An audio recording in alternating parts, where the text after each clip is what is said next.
Bonjour à tous et bienvenue sur la chaîne de Lexom Crypto. Nous sommes le mardi 23 avril 2024, il est 13h20 pardon, à l'heure à laquelle je fais cette vidéo. On va faire un point sur la situation de la crypto Tao qui a pas mal retracé ces derniers temps, mais elle s'est pas mal repris là justement et elle nous prépare peut-être quelque chose d'hyper intéressant.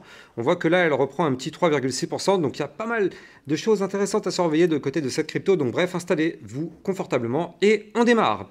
On démarre cette vidéo avec notre Tao en vue hebdomadaire, donc en vue long terme. Bien sûr, je rappelle à tout le monde que tout ce que je vais dire dans cette vidéo n'est en aucun cas des conseils financiers. C'est à vous de faire vos propres recherches et le trading comporte des risques de pertes financières partielles ou totales.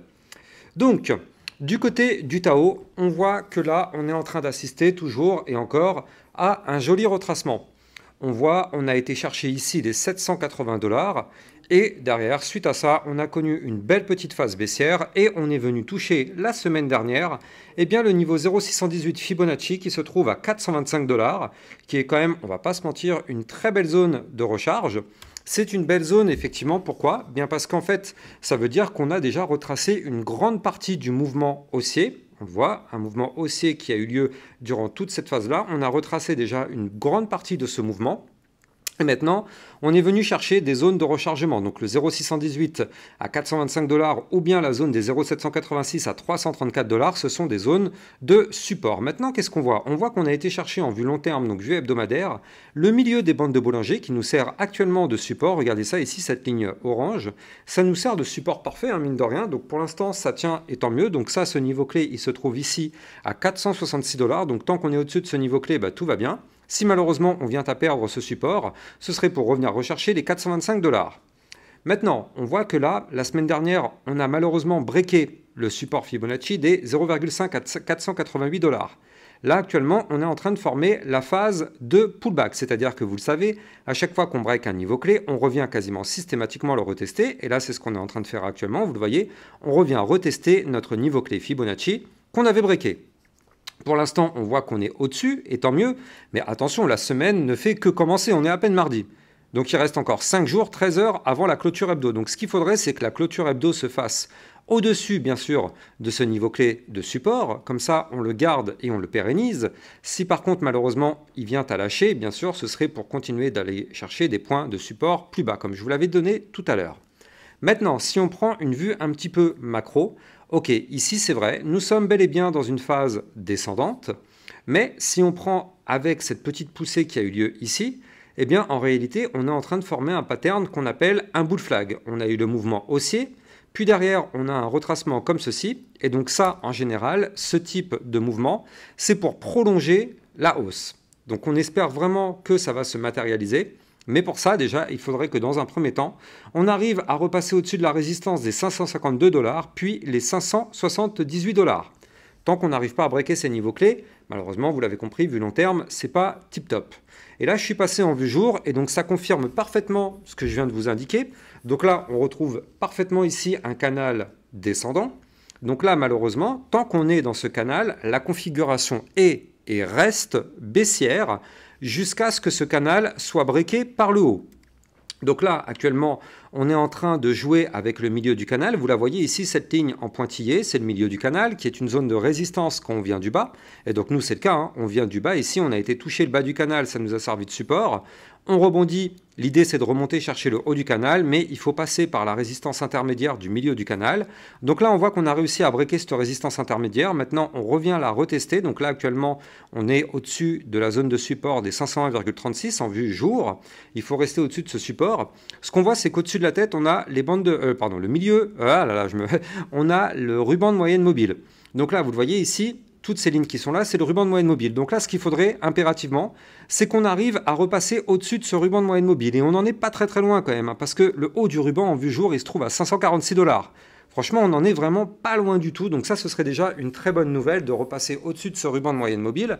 Ça nous permettrait dans un premier temps d'aller chercher le haut du canal descendant à 586 $. Et je rappelle, pour reprendre une configuration haussière, il faudra breaker ce haut du canal par le haut pour poursuivre la hausse.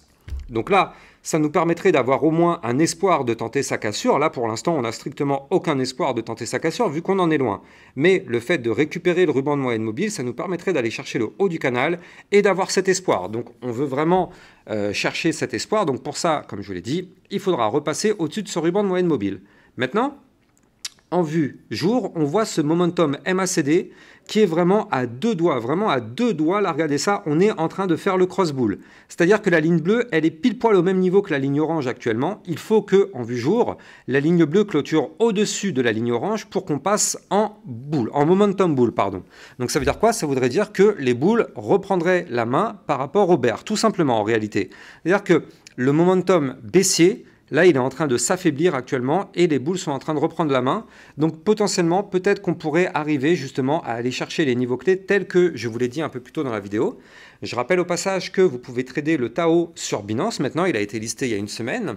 Donc n'hésitez pas à utiliser mon lien de parrainage qui se trouve en description de cette vidéo, qui vous permet d'obtenir un bonus de 10% à vie sur vos frais de trading.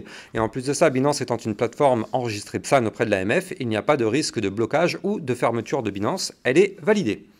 Je rappelle aussi au passage que vous allez trouver sur mon Twitter officiel un maximum d'informations. Je vous communique plein de choses. Je vous communique effectivement plein d'alertes, plein d'analyses techniques, plein d'informations concernant la crypto-monnaie, le Bitcoin et tout ce qui gravite autour. Donc n'hésitez pas, vous avez le lien en description de cette vidéo. Allez, moi ce que je voulais vous montrer surtout, c'est cette vue 4 heures.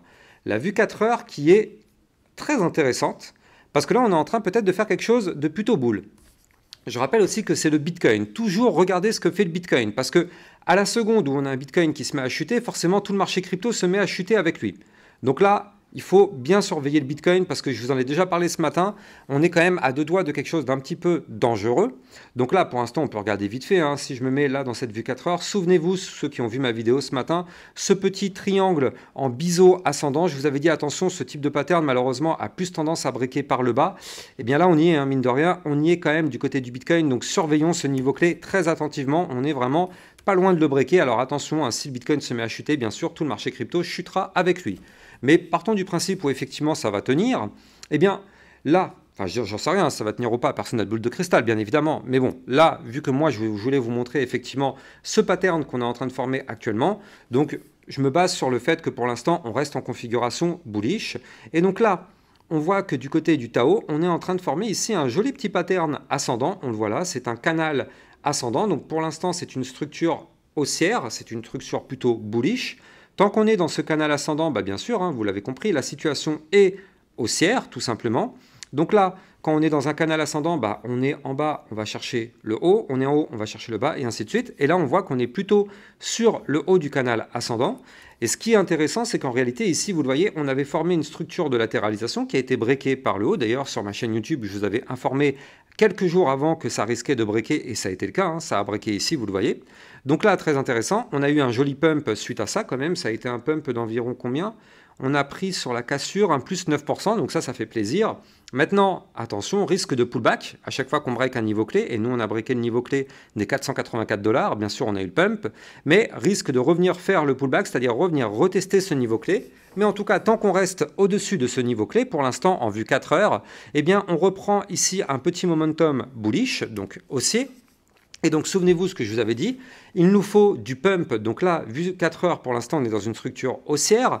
Cette structure haussière nous permettrait potentiellement d'aller chercher le ruban de moyenne mobile. Ce ruban de moyenne mobile nous permettrait d'aller chercher le haut du canal descendant, cette fois-ci en vue jour. Et souvenez-vous, la cassure du canal descendant en vue jour pourrait entraîner effectivement un mouvement haussier qu'on pourrait voir en vue hebdomadaire comme un bull flag pour prolonger le mouvement entrant qu'on a connu depuis ici, tac, tac, tac. On pourrait faire quelque chose comme ceci, donc à surveiller, ça peut partir de là. On est en tout cas déjà de former quelque chose de plutôt intéressant, donc à surveiller de très très près. Je rappelle au passage que les likes et les commentaires sont fortement appréciés, et quant à moi, j'ai plus qu'à vous souhaiter une excellente journée, peut-être à ce soir pour une vidéo concernant le Bitcoin, s'il se passe quelque chose d'intéressant. Sinon, demain matin, rendez-vous 8 h comme d'habitude pour une vidéo du Bitcoin et des cryptos. Comme d'hab, passez une excellente journée. Ciao, ciao!